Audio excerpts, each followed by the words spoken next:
湾伫去年防诈骗的金额计强到500亿哦，是5当前的11倍。司法部协调各界的资源，成立防诈实验室，利用 AI 的技术，透过参加计划银行连线甲资料的分享哦，会当伫几分钟内来阻断金流，守护民众的财产。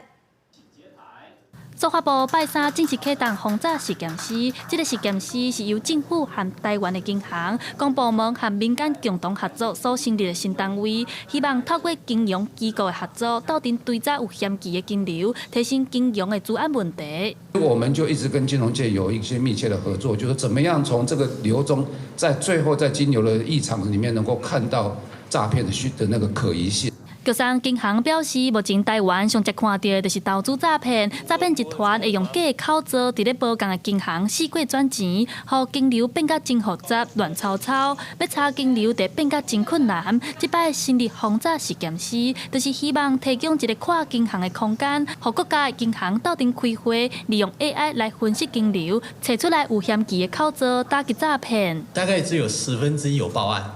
那你这样一乘，你就知道每天诈骗金额有大概到40亿。各位可能很好奇哦，那台积电一天赚多少钱？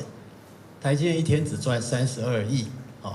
那我们的护国神山做得这么好，我们诈骗集团居然也会这么厉害，所以我们要努力的去打诈。 即马诈骗集团的手法愈来愈多元，也是引起民怨的原因之一。根据内政部的统计，这5当来诈骗的案件，逐年咧增加。到2024年，诈骗的金额已经来到500亿，是5当前的11倍。这个除了银行单位，也包括Google、赖这的公司。司法部希望透过公司部门的合作，共同建立会当互相信任的金融环境，打击诈骗，保护人民的辛苦钱。记者戴阿双、柯敏哲台北报道。